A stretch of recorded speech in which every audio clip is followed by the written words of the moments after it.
I never liked late-night grocery shopping, but sometimes life doesn't give you much of a choice. That night, I found myself at a 7-Eleven in the middle of nowhere. The kind that stayed open 24 hours and always had a few tired employees restocking shelves under flickering fluorescent lights. It was just past 1 a.m. and the store was nearly empty. A few people wandered the aisles, their carts rattling softly against the linoleum floor. I needed just a few things: milk, eggs, bread, but something about the place felt off. I shook it off as exhaustion, blaming the long hours I'd been working lately. I grabbed a basket and made my way to the back of the store, passing the rows of neatly stacked cereal boxes and canned goods.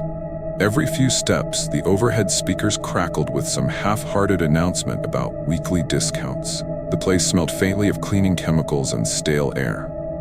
Then I noticed him.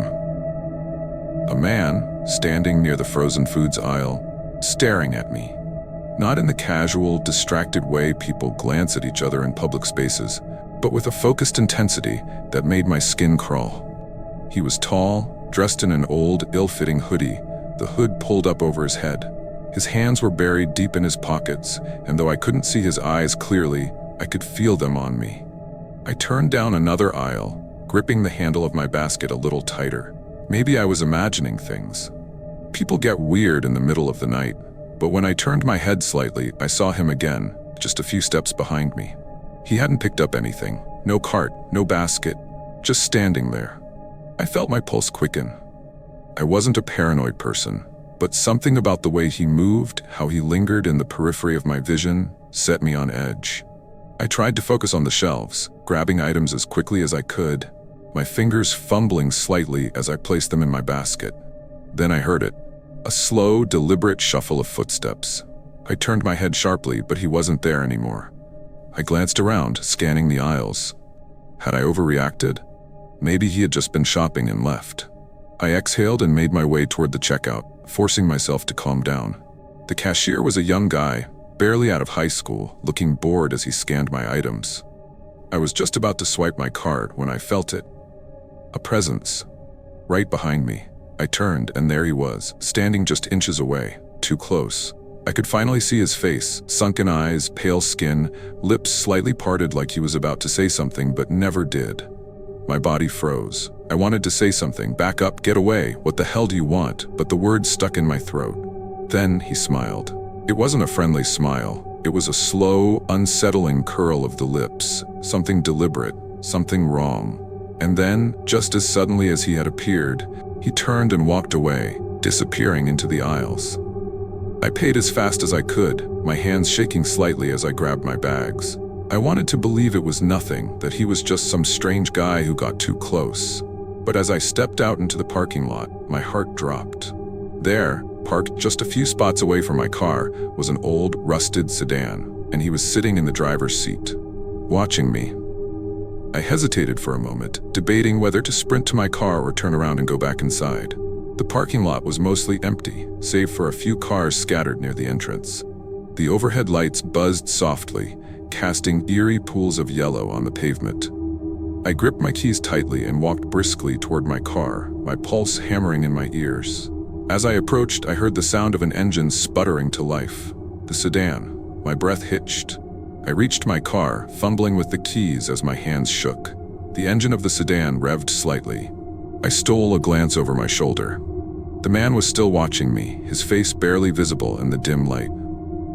I yanked open my car door and slid inside, slamming the lock button. My fingers trembled as I jammed the key into the ignition. The second my engine roared to life, the sedan's headlights flicked on, blinding me for a moment. Then, it started moving. Not speeding toward me, not peeling out of the parking lot, just rolling forward. Slow, deliberate. I threw my car into reverse, tires screeching against the pavement as I backed out of my spot. The sedan followed. My heart pounded so hard I thought I might pass out. I turned sharply, speeding toward the exit. The sedan trailed me, never accelerating past a crawl, but never falling behind either. My mind raced. Should I drive home? No, bad idea. What if he followed me? I needed to lose him. Instead of heading toward my usual route, I took a sharp right, heading toward the freeway. If I could reach a busy intersection, maybe I could shake him. But the sedan turned with me. still keeping pace, still too close. Every hair on my body stood on end. I pressed harder on the gas. Then, flashing lights. A police cruiser up ahead. Relief flooded me as I floored it toward the officer, honking my horn wildly as I pulled up beside him. The sedan hesitated, then turned down a side street, disappearing into the darkness. I caught my breath, my entire body trembling. I rolled down my window, trying to explain to the officer, but all I could manage was, that car, he was following me.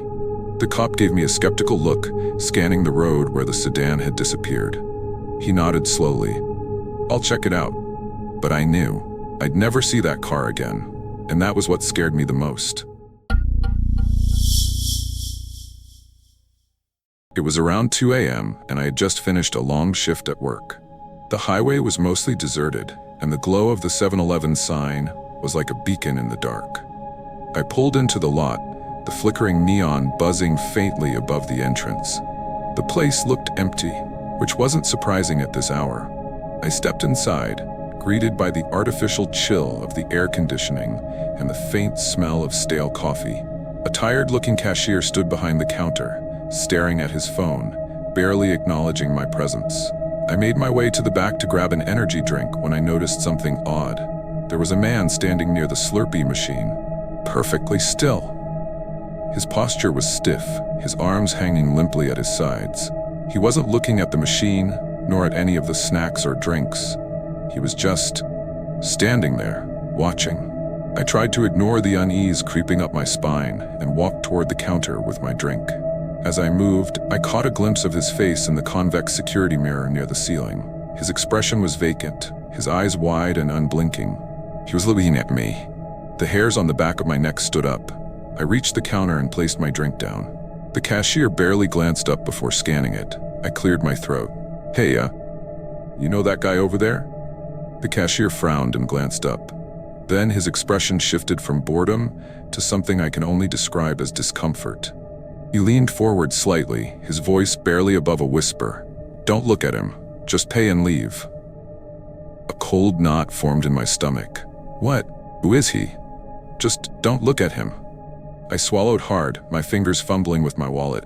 I swiped my card, glancing once more at the security mirror. The man was closer now. He hadn't moved in the usual way a person does. It was like he had just appeared a few feet closer.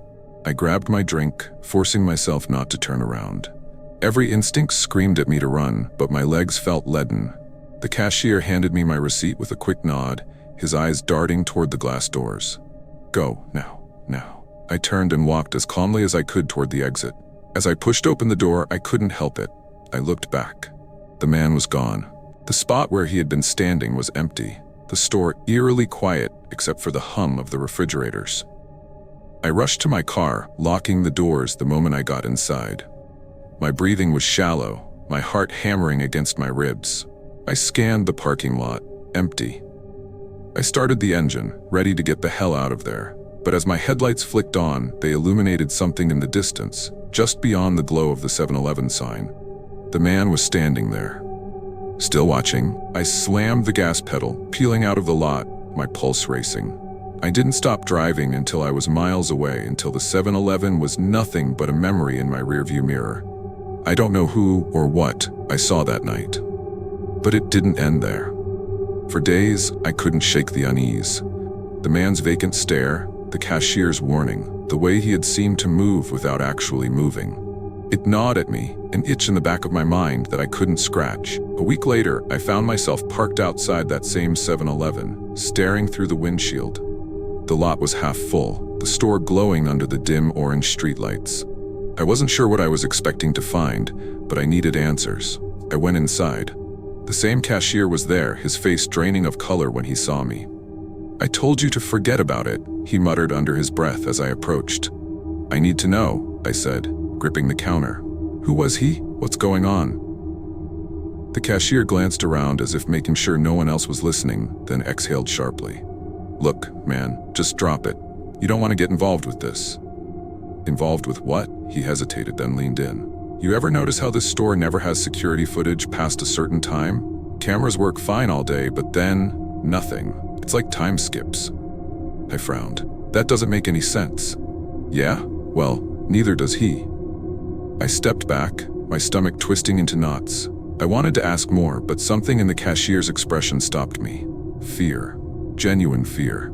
I left without another word. That was a month ago. I stepped back, my stomach twisting into knots. I wanted to ask more, but something in the cashier's expression stopped me. Fear. Genuine fear. I left without another word. That was a month ago. But I know what I saw. And sometimes late at night when I walk past a dimly lit storefront, I swear I see a shadow just beyond the glow of the neon. Still, watching.